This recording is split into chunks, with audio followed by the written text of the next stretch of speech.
गौरव जी, एक तो दंगा मुक्त शासन हम देंगे, उसके बाद आप कहते हैं कि हम 4% आरक्षण खत्म करेंगे। इससे भी आपको लग रहा था कि मामला नहीं सेट हुआ तो फिर यूसीसी लेके आए। ध्रुवीकरण की पॉलिटिक्स आप कर रहे हैं इन तीनों के जरिए, आप मुस्लिमों को एलियनेट कर रहे हैं। ईश्वरप्पन साहब आपके नेता कहते हैं हमें मुस्लिमों का वोट ही नहीं चाहिए।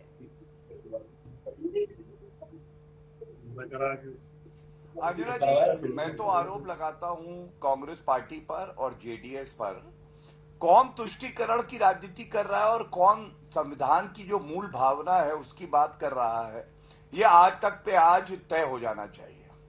उससे पहले मैं एक बात और कहूंगा, नरेंद्र मोदी जी को गाली क्यों देना, राष्ट्रपति द्रौपदी मुर्मू जी को राष्ट्रपति बुलाना, आर्मी चीफ को सड़क का गुंडा बुलाना, चीफ जस्टिस ऑफ इंडिया को कहना कि मोदी जी सुप्रीम कोर्ट चला रहे हैं, ये क्या दिखाता है कि संविधान में इनकी आस्था नहीं है। और जब बात संविधान की हो रही है, यूसीसी यूनिफॉर्म सिविल कोड अनुच्छेद 44 इनको लागू करना था, 55 साल सत्ता में थे, नहीं कर पाए।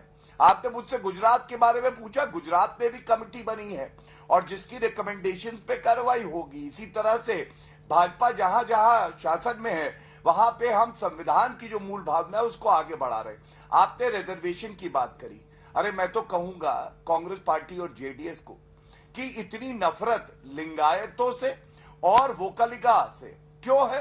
क्योंकि ये कहते हैं कि जो आरक्षण हमने बढ़ाया है उनका, ये उसको 4% मुसलमानों को देंगे। और संविधान ये कहता है अनुच्छेद 14, 15 और 16 धर्म के आधार पे अंजना जी आप आरक्षण नहीं दे सकते हैं। तो आप मुझे ये बताइए, अगर संविधान के तहत चलना और ये सांप्रदायिक हो गया है तो ये देश कहां जा रहा है? छाती पीट पीट के जो लोग कहते हैं सेक्युलर देश है, आज उनसे ये सवाल नहीं पूछा जाना चाहिए कि यूसीसी लागू होना और मुसलमानों को आरक्षण धर्म के आधार पे जो आपने दिया उस गलत निर्णय को सही करना कैसे सांप्रदायिक हो गया, ये सवाल पूछा जाना चाहिए। जवाब दीजिए। और कलीमुल हफीज साहब हमारे साथ एआईएमआईएम की तरफ से जुड़ गए हैं। मैं उनको बातचीत सुनाना चाह रही थी, हेमंत बिस्वा शर्मा की बात सुनाना चाह रही थी। हाँ जी, जल्दी से मैं आपको सुना दूं। हेमंत बिस्वा शर्मा ने जो कहा है उस पर मैं राजनीतिक विशेषज्ञ की तरह आज बैठे हैं।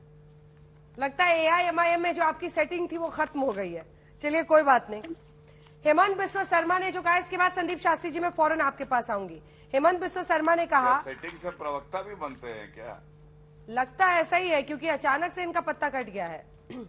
उन्होंने कहा कि सब चाहते हैं यूसीसी आए, कोई मुस्लिम महिला ये नहीं चाहती है कि उसका पति 3 पत्नियां लेकर आए।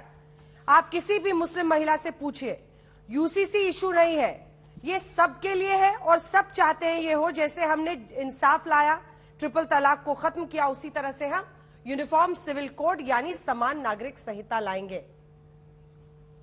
आपको दम दिखता है उनकी बातों में?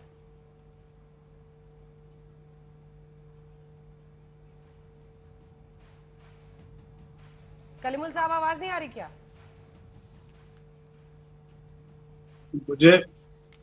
मुझे आपकी आवाज नहीं आई। आप मेरी आवाज सुन पा रही हैं क्या? हाँ, आप प्रश्न सुन पाए? नहीं सुन पाए?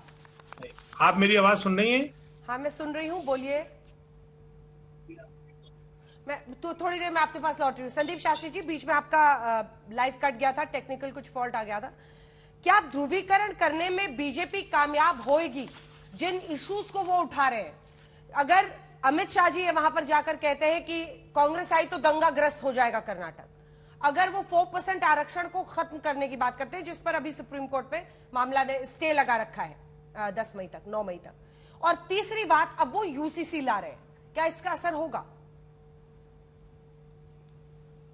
देखिए, ये जो भी 3 विषयों के बारे में आपने बात किया, तीनों विषयों के बारे में देश में चर्चा हो रही है, सभी जगह चर्चा हो रही है और इसके बाद इसके बारे में अनेक विचार हो सकते हैं। संविधान के एक दायरे में ये तीनों काम हो सकते हैं, लेकिन अगले 10 दिन में कर्नाटका में जो मतदार है वो अपनी राज्य सरकार के बारे में फैसला कर रहा है। राज्य में किसे हमें चुनना चाहिए। अगले साल देश का चुनाव होगा, उसमें ये सब मुद्दे आएंगे। राज्य में क्योंकि अभी बीजेपी का राज्य सरकार है, राज्य का विकास, राज्य में डेवलपमेंट, राज्य में सुख शांति, उन विषयों पे बात दोनों पार्टियों को, तीनों पार्टियों को करना चाहिए। राज्य में क्या हो रहा है अभी अंजना जी, गली गली की समस्या को छोड़ के गालियों की बौछार सब तरह से आ रहे हैं। सब पार्टीज अपनी एजेंडा को पेश नहीं कर रहे हैं, अपने एक वादों को पेश नहीं कर रहे हैं, अपने अचीवमेंट्स को पेश नहीं कर रहे हैं, लेकिन उनके विरोधी पे वहां पे अटैक कर रहे हैं। और कर्नाटका की जनता, आप पिछले चुनावों में देखें तो कर्नाटका की जनता बहुत ही कल्चरली, आप कर्नाटका की जनता देखें तो they do not believe in attacking, they believe in taking everybody with them. और उस बात को मेरी एक छोटी रिक्वेस्ट है तीनों पार्टियों से, लोगों के विषय को उठाइए। ये एक दूसरे पे जो आप आज हमला कर रहे हैं उसे रोकिए। ये कर्नाटका की संस्कृति नहीं है। ठीक है, ठीक है।